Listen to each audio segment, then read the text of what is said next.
Howdy folks, today I want to talk about the topping A90 Discrete Extra features I did not cover in my last video, which are actually kind of important. So this actually has a remote. We got volume standby right here, we got mute right there, we got volume up and down right there, left and right. I don't know what those do, maybe for another device. A flips between XLR and RCA, so single-ended to balanced. B gives you 5 different volume curves, which you can change depending on if you have, say, like a sensitive in-ear or like a dynamic driver or planar headphone. C1 and C2 allow you to set, well, what I'm using these for is to set all of the functions for one input. So for instance, balanced, you could set the volume control, the volume gain level, and also the curve. And the gain levels are right here. I think there's 2 gain levels, like low and high, and then B has 5 different volume curves. So basically by long holding C1 and C2 for 3 seconds, you set everything depending on which channel, just pop that, boom, and it will change between whatever you're setting that to. And then we have a brightness control. And how I'm using this is actually to do instant A/B comparisons of the Geshelli J2 DAC, which I've got the Sparkos SS Pro 2590 on the lineout, single-ended, and then it's running Texas Instruments, the stock op amps on the balanced control. And so basically I have that plugged into this guy with both of those outputs on the Geshelli going into the inputs on this. Then I can volume match that perfectly, and then C1, C2 just flip between the two. It gives me an outstanding impression of op amp differences, which is really not that easy to accomplish on any other gear. Got lucky with this for sure. Thanks Apos Audio. This is like something I'm really into trying. Okay, also on the topping, let me just flip this around real quick, knock all my crap off my desk. We have a couple cool features here. Here's the special plug for other topping devices. So you just run one cable into your other, say, topping DAC, and these will talk to each other. And then we have over here a 12-volt trigger, which you can run from.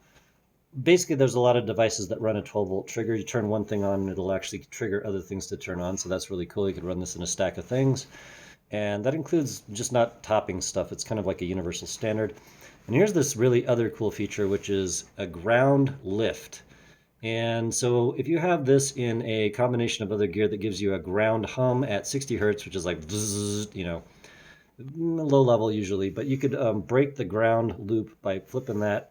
And that's not highly recommended in terms of if you have some weird surges, this device might take a little bit of brunt of that, but you can do that to stop ground loops, and that's not a feature a lot of devices have. Also a physical power switch here, which is really cool. I enjoy that.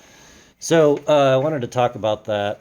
And is this a recommended amplifier? Hell yes it is. This thing will run absolutely anything that anybody can throw at it, whether you like or not you like the tonality of this thing, which I consider to be fairly class A, meaning it's sort of round and bombastic, for lack of a better word. Over here we have the Geshelli 2.5 XL amplifier from Geshelli Labs in America. And this is a really cool comparison because both of these amps rate the same on Audio Science Review at the very top of their entire chart. Really cool. Now, the Geshelli at $215 has a normal but high volume pot, right? And it actually has a really good sweep on it. The Geshelli has a couple gain levels and things like that, but never mind that. So over here on the topping, we have this. Listen. Sorry, in my background, a dog's eating a bone, but that's not this. Anyway. R2R resistor array, perfectly matched left to right volume at any volume level going down to absolutely nothing. This thing is phenomenal. I love this amp.